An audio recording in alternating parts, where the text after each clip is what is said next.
Ito na nga yung kadalasang problema natin sa mga base model na unit tulad nitong Toyota Avanza na to. Yung mahinang busina. So, kaya kung gusto mo mag-upgrade ng stock horn mo from this into this, halika, panoorin mo tong video na to. So, unang-una mong kailangan gawin is pumili ka ng horn of your choice. Ang napili ng client natin is yung Blaupunk S79. Then, para mas maging simple, safe, and malinis yung installation na gagawin mo sa unit mo, kailangan mo rin ng ating Ground Zero Automotive na twin loud horn wiring harness kit. So, ito yung TLH1-A na wiring harness kit natin. So, what's in the box?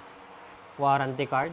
1-year replacement para whatever happens sa loob ng 1 taon, may babalikan kayo sa amin. Extension wires, kung sakaling kailanganin, nandito siya. And yung mga terminals na kakailanganin nyo kung sakaling kailangan nyo gamitin yung extension wires, kompleto na yan with tubes, male and female terminals. And yung pinaka main wiring kit natin, eto siya.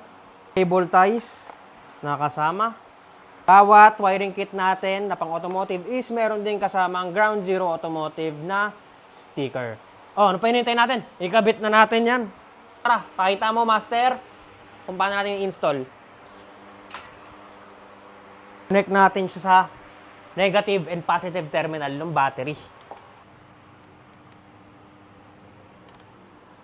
Tapos, ito naman yung dalawang abang na linya para doon sa dalawang twin loud horn natin. Dalawa, di ba?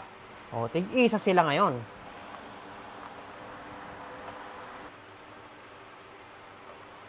Meron tayo ngayon dito, dalawang male. Para sa naman to? Ito, yung dati nating stock horn, di ba? Yung single lang. Tanggalin natin ngayon siya, dito. Ay, upgrade natin, disregard na natin to ngayon. So, connect natin dito yung green.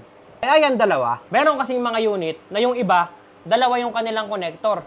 Eh since itong Toyota, isa lang, ngayon, gagawin natin ngayon sa brown, merong kasama sa package na adapter. Ito yung tinatawag natin na grounding adapter.